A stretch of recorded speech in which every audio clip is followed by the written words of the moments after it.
Beberapa hari yang lalu, media ramai memberitakan tentang pengakuan ex-ketua Badan Eksekutif Mahasiswa UGM, Tio Ardianto, yang mengklaim menemukan 2 alat pelacak di mobilnya. Aktivis yang selalu kritis ke pemerintah ini menyebut pemasangan alat pelacak itu sebagai teror yang menjijikkan.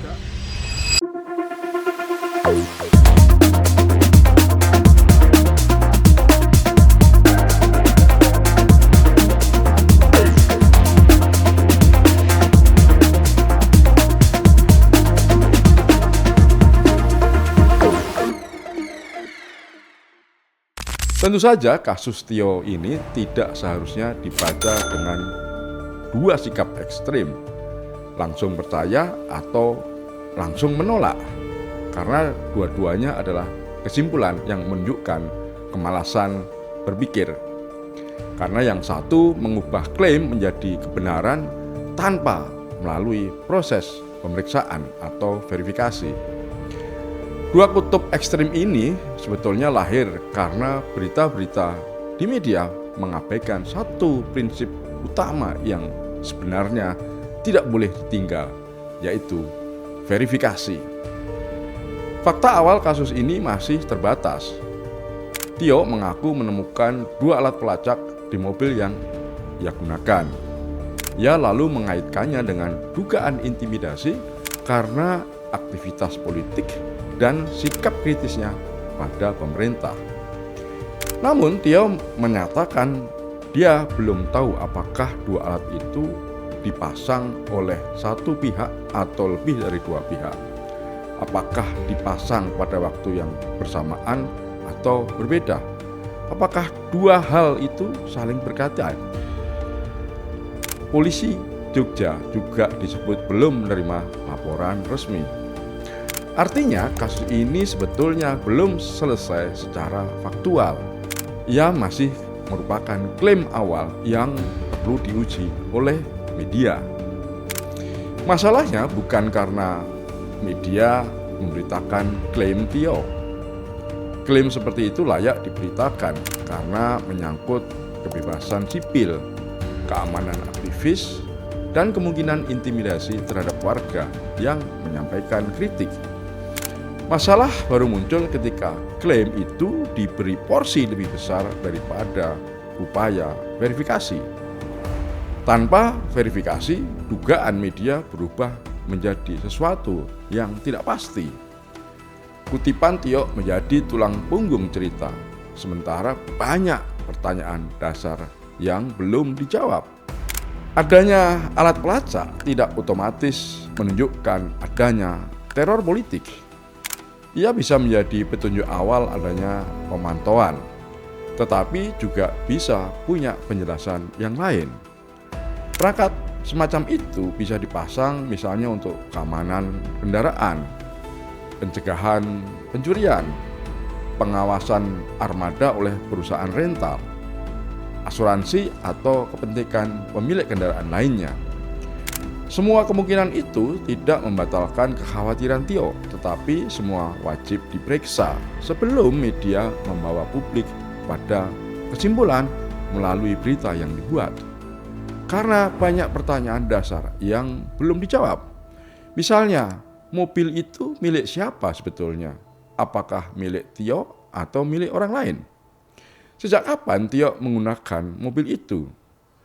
Apakah Tio atau pemilik mobil itu tahu ada perangkat itu? Apakah alatnya itu aktif atau tidak? Tidak ada media yang memberitakan bahwa alat itu berfungsi atau tidak. Apakah ada akun yang terhubung?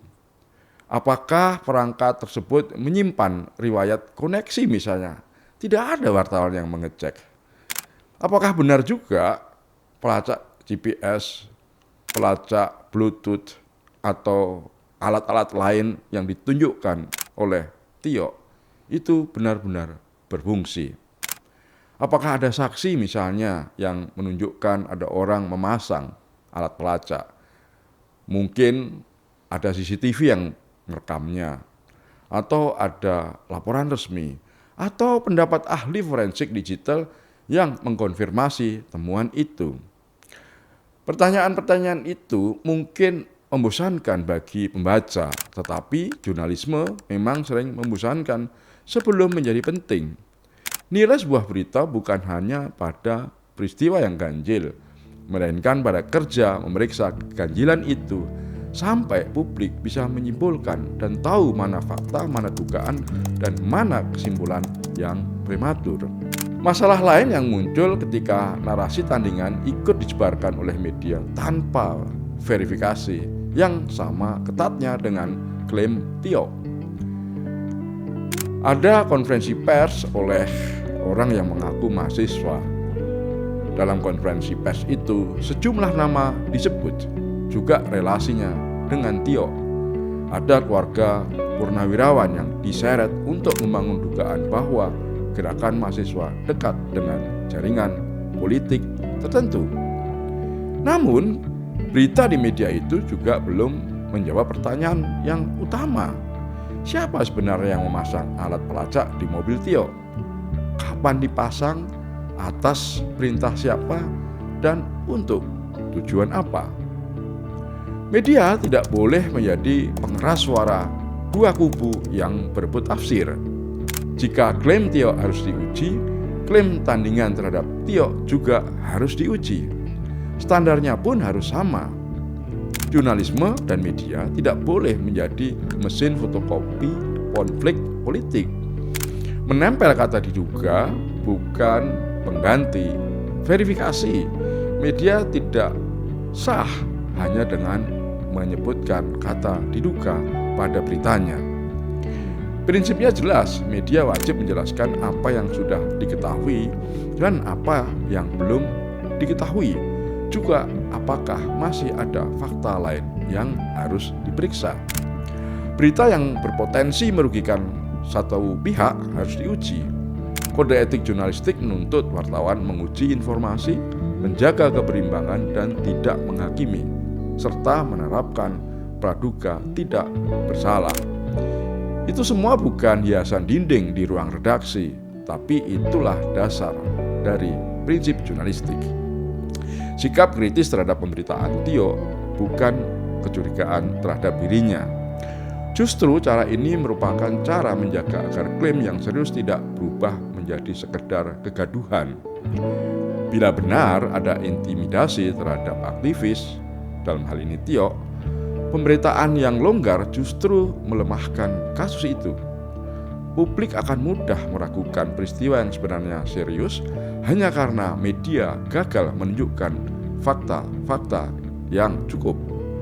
Bila misalnya ternyata ada penjelasan non-politis, pemberitaan yang dramatik telah merusak kepercayaan publik kepada media. Karena itu publik berhak menuntut media kembali ke pekerjaan dasarnya, yaitu memisahkan fakta dari klaim, klaim dari dugaan, dugaan dari kesimpulan, dan kesimpulan dari propaganda politik. Tio berhak merasa khawatir. Pihak yang diseret dalam narasi tandingan juga berhak tidak dihukum oleh spekulasi publik. Semua hak itu hanya bisa dijaga jika media bekerja lebih keras daripada sekedar mengejar judul yang heboh. Kasus ini belum membutuhkan vonis. Ia membutuhkan yang namanya verifikasi. Nah, disitulah pekerjaan media seharusnya dimulai, bukan malah berhenti. Tablik.